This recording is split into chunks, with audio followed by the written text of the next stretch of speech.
Hey YouTubers, well, got another video for you. As you guys seen a few weeks ago, I got the native watercraft and went to Asheville, North Carolina, took a tour of the plant, and they showed me everything from start to finish on how a kayak is made. So if you're interested in that sort of thing, check out my video. After this video plays, it'll pop up. I wanted to make a video today of just showing different ways that you could tie your Black Pak down. And I know you're gonna say, well, you can hook it down here with those bungees and use those little omni clips that come with it, and you can do that. But I figured, since I've got mine loaded down, and eventually, who knows, I might put like a battery back here, and I'm gonna put gear around it, my fishing gear around it. So that's going to be quite a bit of weight. And since I don't take this crate off, whenever I get out of the water, it just stays on the trailer with the kayak. And I thought, well, if I ever got in a wreck or something, I wanted something a little bit more substantial than just bungee cords holding that thing over. And if there was a battery in there and you got in a wreck, man, that thing's going to go flying. So I thought, well, let's get some of those Yak Attack straps and just hook it up and figure out a way to strap it to the rail.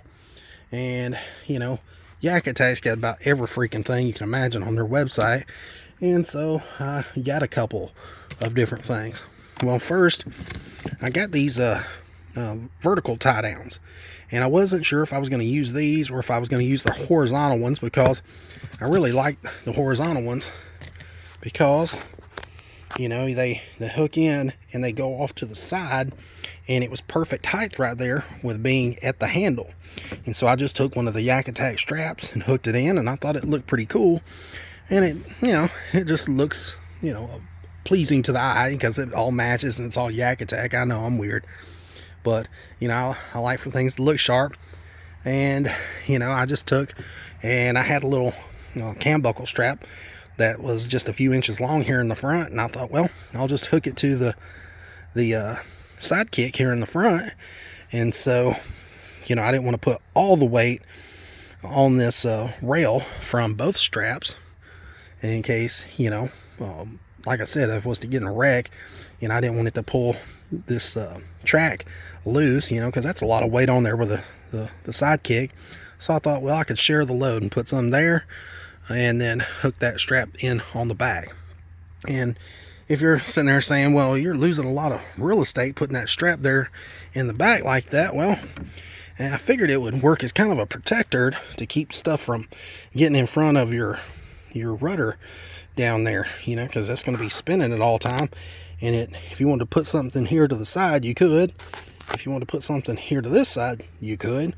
And it just keeps stuff out of the middle there. So I kind of like it, but who knows, eventually I might switch it out and strap it to the side. That's the cool thing about this crate. I could always move my handles over here and put the mounts over here. And like I said, you could use the horizontal ones like I did here in the back, or you could use the vertical ones. But I gotta say, after using this Black Pak Pro, I gotta say I'm very, very, very impressed. I mean, this thing's awesome. I mean, the amount of tackle that thing holds, and I could still get another box or two in there. I mean, it's just awesome. But anyways, for myself, I'm planning on maybe mounting like a camera mount to the Black Pak. That way I won't have to put as many holes in my kayak. I'd rather mount it to the Black Pak instead of putting holes in the kayak. So I think they did a great job with this.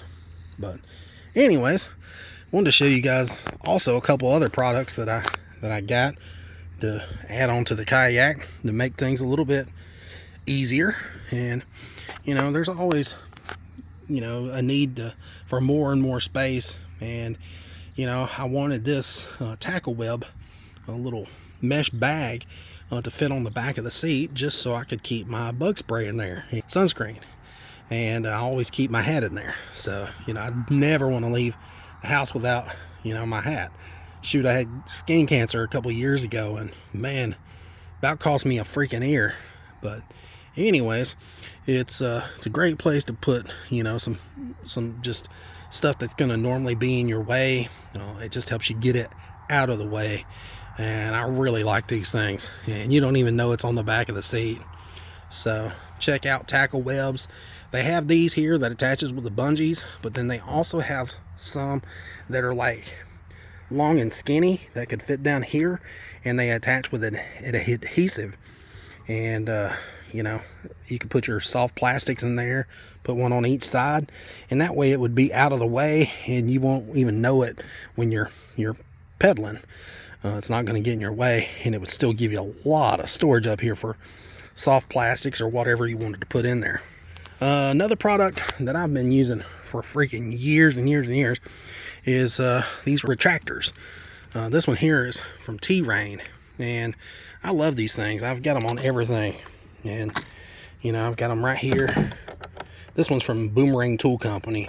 It's pretty much the same company as T-Rain. I think they're brother and sister companies.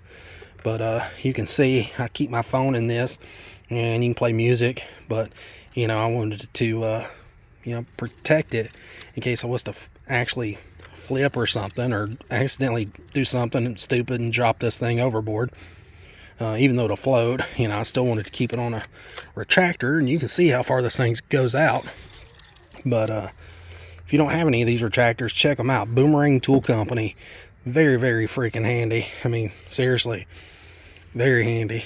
And then I've got this towel here hooked to a retractor, and I just keep it right by the seat, so when I catch a fish, and you know, if I got fish slime on me or blood or whatever, I can wipe it off. Or if I'm sweating real bad, you know, it's on a retractor, and you know, I can easily put it up here where I need it, and it just pops right back out of the way. You know, the way the seat's curved back, fits right behind that tackle web, and nobody even knows it's there, but it holds that towel perfect.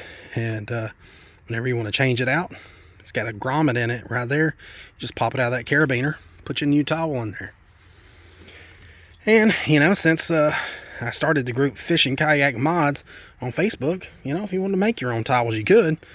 I mean, it'd be pretty simple. You get you some grommets from like Harbor Freight, and just find you some microfiber towels and punch you a grommet in there and run you a carabiner if you want. You don't have to use a carabiner.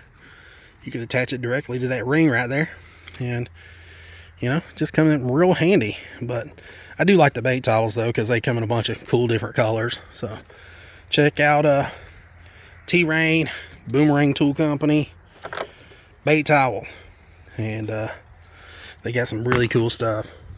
And last but not least, I love fish grips. They're an excellent product. Everybody uses them.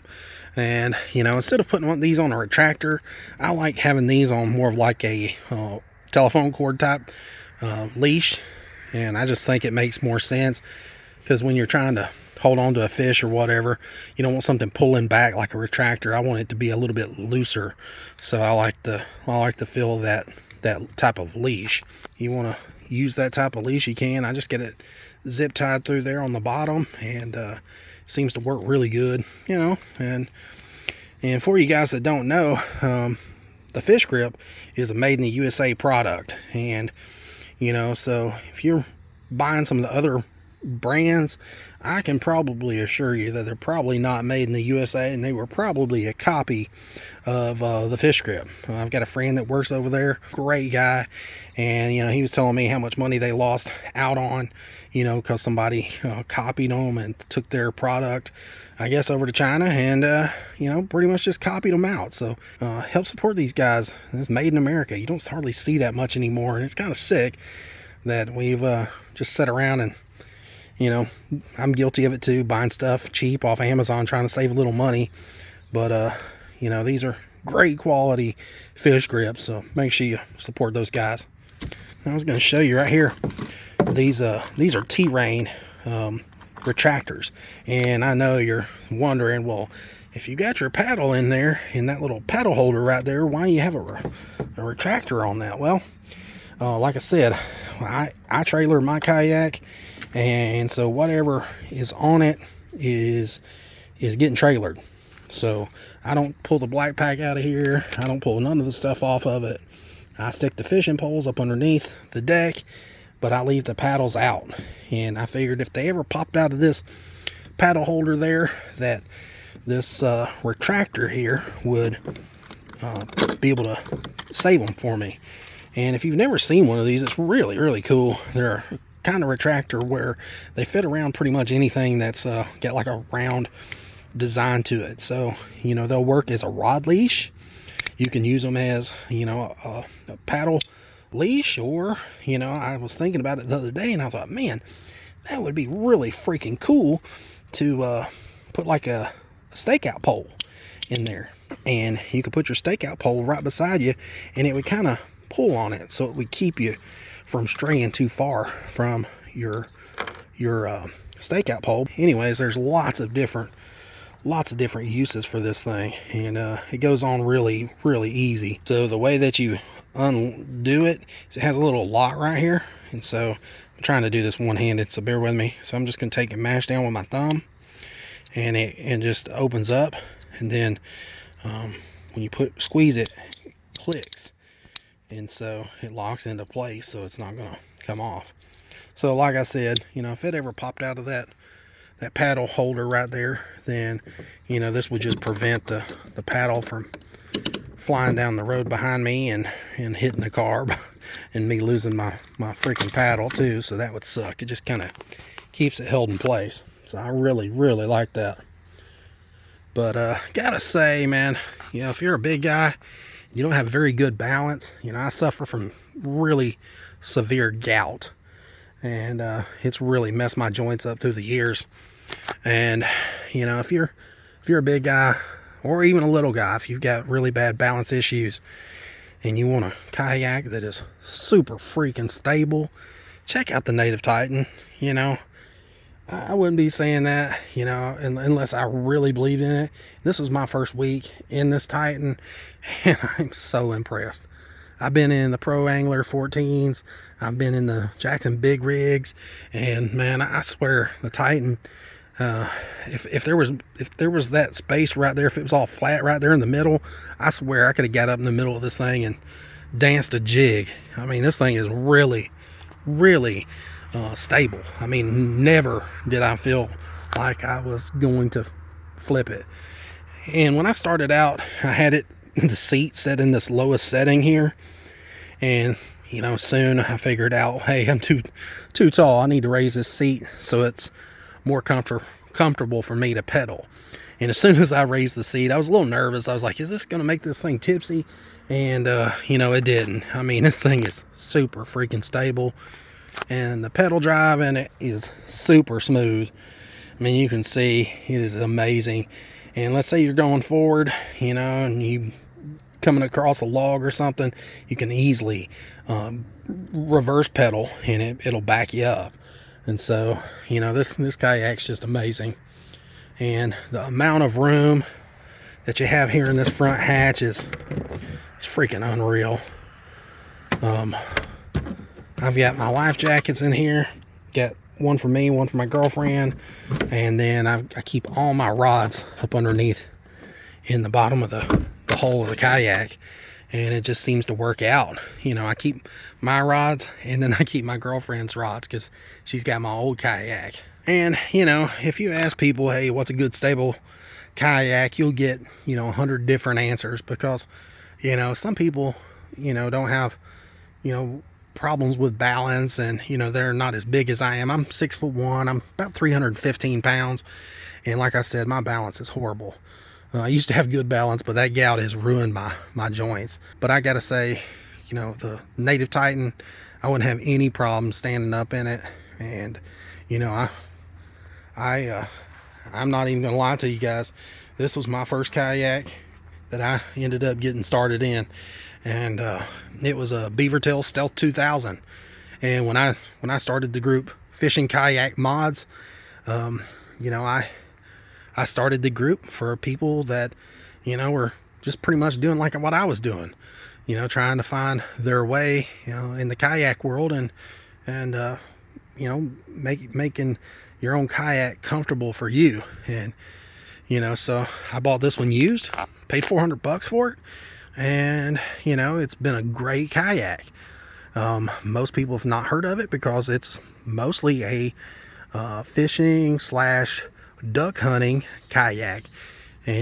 But for me, instead of sitting up there in the top seat, I didn't feel that comfortable in it in the very beginning, so I put another seat there in the bottom. And you know, whenever I want to use it, I just pop this little seat up, and you know, I can sit there for all day on that seat. I mean, that's a real nice padded seat, and trust me, there's been times I've spent most of the day in this seat and still pretty comfortable. Of course, when I get out, I'm sore, but you know, my butt cheeks are comfortable after sitting in this thing all day, and there's no way in hell you're gonna flip this thing over. I mean, it's the widest kayak that I know of.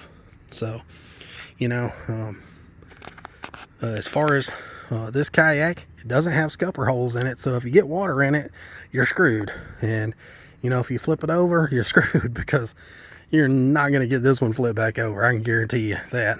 But it doesn't have a rudder or none of that, and it's kind of hard to paddle, and it doesn't really track that well, but it's very stable, and you have a lot of room.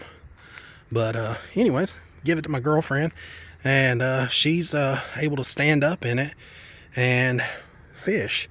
She uses it as a sit down kayak, but she also uses it as pretty much like a paddle board.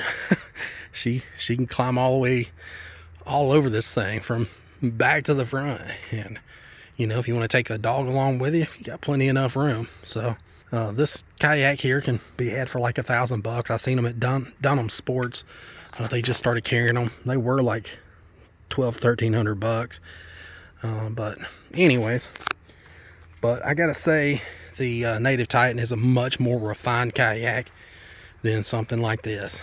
This one, like I said, it's ultra stable, but the Native Titan, man, it can just do so much. That pedal drive and having the rudder on the back and just being able to, you know, be hands-free with, you know, with the exception of having to, you know, turn it right here. Now, this does take a little bit of usage. You know, you've got to constantly stay on this. You know, it's basically like driving a car. You got to keep your hands on the wheel.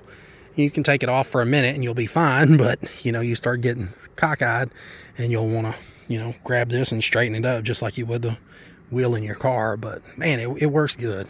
Very, very impressed with the Titan. And so again, you know, if you're a big guy, check out the Titan. So anyways, I just got my trailer all hooked up. I just got it a few weeks ago. It is a confab trailer, and I've got a kayak trailer that I built that hold a ton of kayaks, and it's got a lot of rod storage on it, and it's a really nice kayak trailer. But I wanted something that is a little smaller, a little easier to pull, and you know, a little lower to the ground for me. You know, I'm just not able to pick these big kayaks up like I used to. So I took this one, got it for like $600 cash, and I traded the guy $10 worth of tools. Of course, the tools were worth a lot more than $10, but that's how much I paid for them. It's $10. And so I ended up getting an $1,800 trailer new.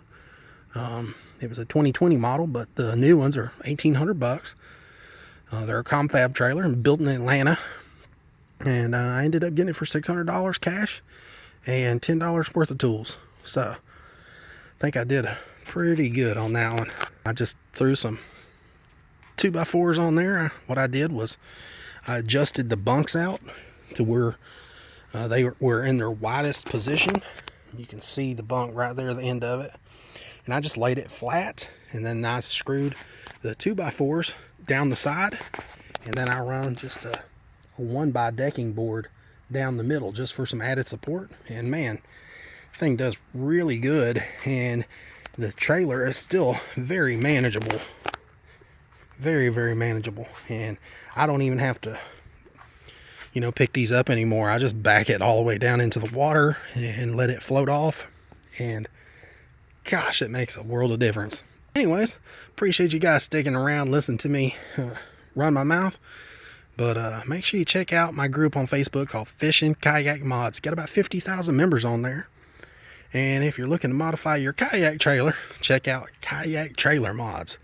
And I've got about almost 15,000 members in that group. So please like and subscribe to my channel. Have a good one, guys. Thanks for watching.